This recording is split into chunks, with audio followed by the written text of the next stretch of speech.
Hi all, welcome to lesson 2 for the week of May 4th. Today we're just going to be going over some common properties of acidic compounds and basic compounds. Now this was a harder lesson to try and make as a distance learning because in class we would have had like a DIY bring in some compound lab hands-on where you would have gotten to see some of these properties. So I want to start out today's video lesson with a clip for you.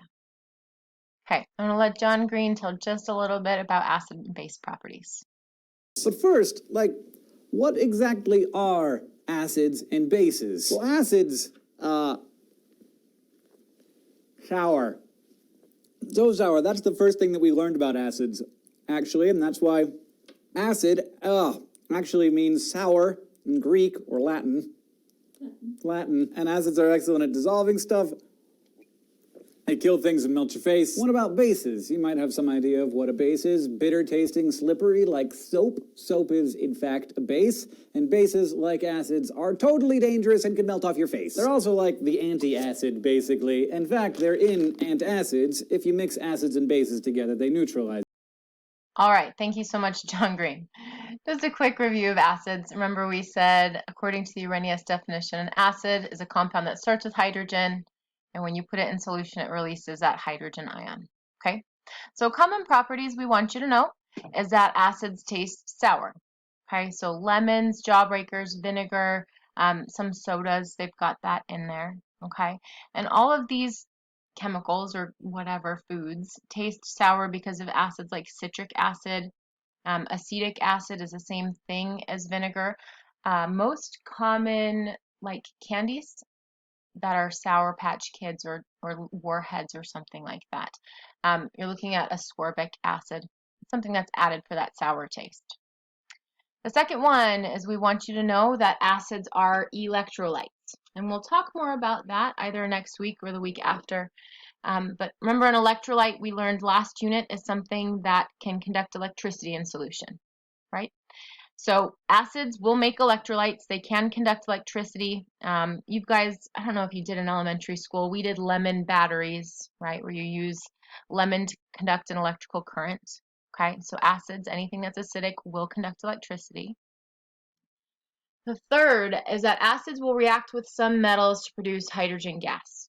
Okay, so this is what happens when you put metal in acid. If you think of like a movie, you drop metal in acid and it starts bubbling. That's hydrogen gas. There's a really cool demo that I can do if I'm in a science lab. I can't do it at home for you, but maybe I'll find a video and share that with y'all later. D, they have a pH less than 7. And we'll focus on the pH scale more next week. Okay, but acids have a pH of 0 to 7. So any small pH means it's acidic. And then the last thing we want you to know about acids is that they are considered corrosive. Now, corrosive is a special word that we only use for acids. So I'm going to focus on that just a little bit more here. Okay, so a corrosive substance is one that will destroy and damage other substances.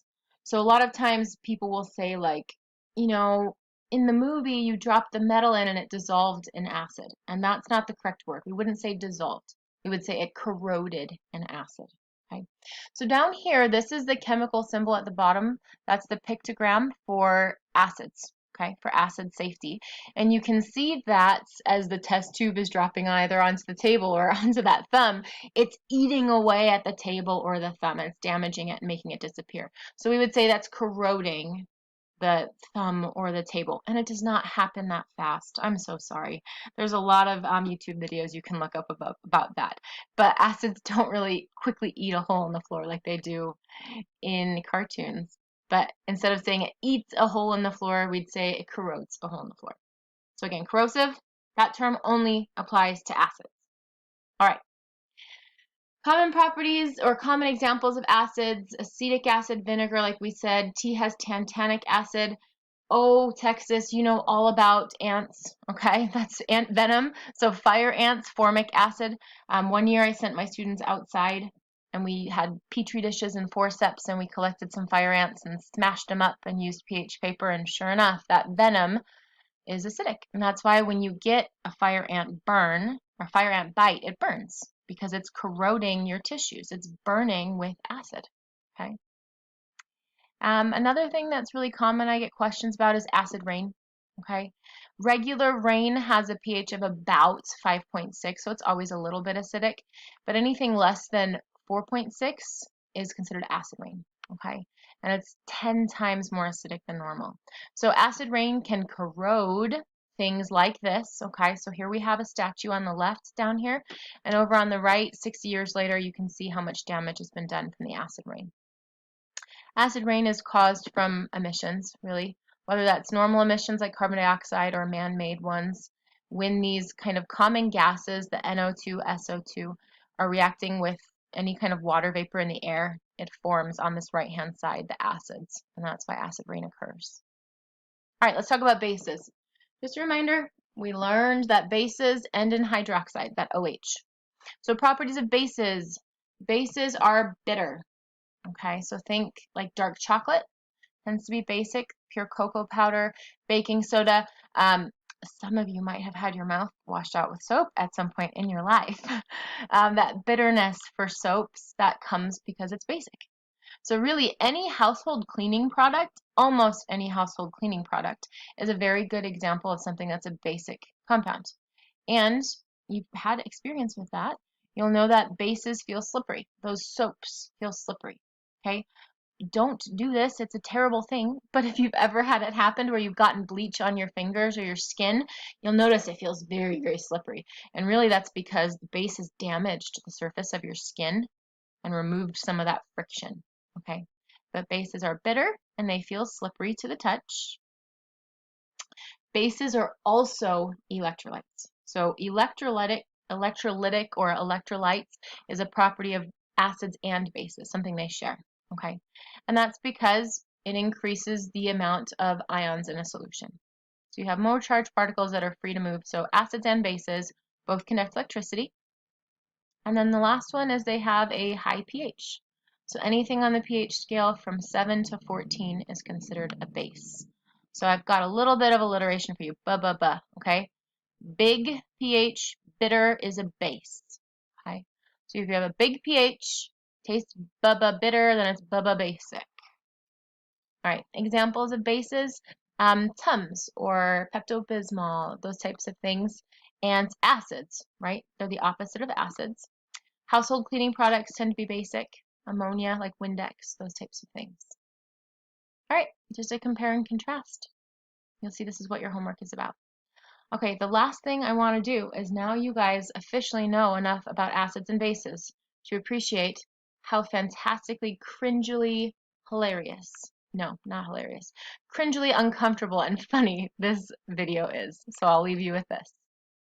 Because you know I'm all about that bass, no acid. I'm all about that bass, no acid. I'm all about that bass, no acid. I'm all about that bass, bass.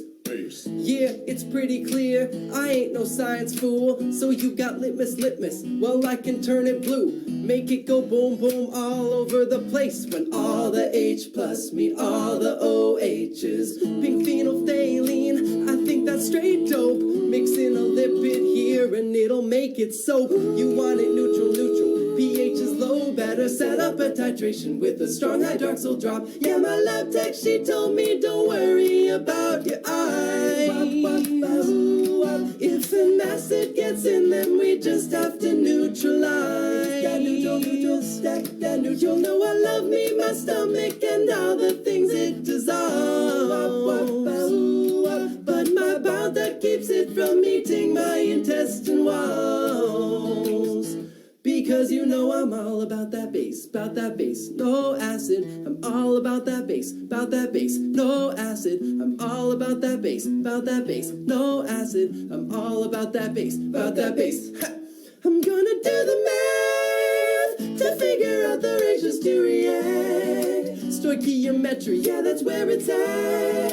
And it'll tell you to prepare at least 1 molar for your strong hydroxyl drop. Yeah, my lab tech, she told me don't worry about your eyes. Cause if acid gets in, we can fix it with alkalis. That always know I love me, my stomach, and all the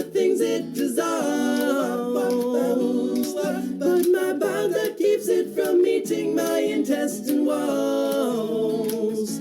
Because you know I'm all about that bass, no acid. I'm all about that bass, no acid. I'm all about that bass, no acid. I'm all about that bass, Because you know I'm all about that bass, no acid. I'm all about that bass, no acid. I'm all about that bass, no acid. I'm all about that bass, Ooh.